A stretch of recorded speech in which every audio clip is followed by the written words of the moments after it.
আসসালামু আলাইকুম। সকলকে ঈদ মুবারক। আজকে ঈদুল আজহা। আমি নামাজ শেষে এসে দেখছি ১ টি ২ টি করে আ বাচ্চা ফুটা শুরু হয়েছে। আজকে ডিম দেওয়া ১৬ দিন। ১৬ দিনে বাচ্চা বের হয়ে গেছে। আমি কুরবানির ছাগলটা জবাই করে মাংস বন্টন করেই আমি অ্যা শুরু করে দিয়েছি এই বাচ্চা যেগুলো আছে সেগুলো ব্রুডিং এ দেওয়ার জন্য। এখানে প্রায় ৫৩ টি বাচ্চা বের হয়েছে ডিম থেকে ফুটে, সেগুলোকে আমি আলাদা করছি। যেহেতু এখানে অল্প জায়গা, তাদের চলাফেরায় সমস্যা হচ্ছে। ব্রুডিং এ দিলে তারা একটু স্বস্তি পাবে আরকি।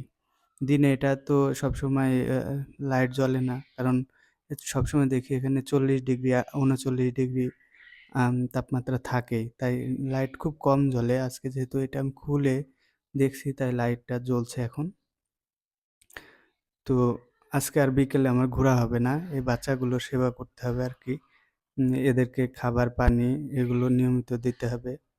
তাই আজকে বাইরে যাব না। এদেরকে নিয়েই থাকবো।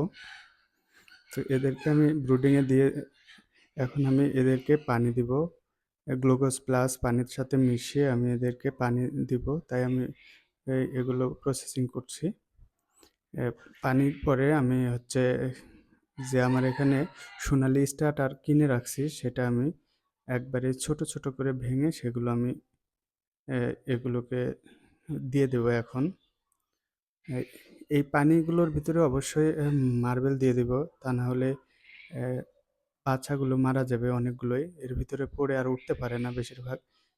এর ভিতরেও অ্যাক্সিডেন্টালি ২-১ টা হয়তোবা এত সচেতন থাকা সত্ত্বেও হয়তোবা ভিতরে চলে যাবে।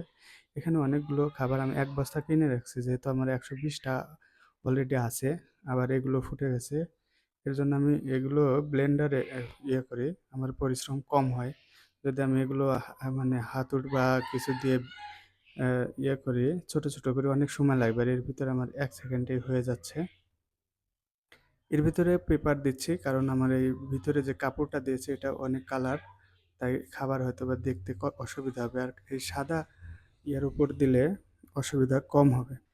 তো সবাইকে ঈদ মোবারক। আসসালামু আলাইকুম।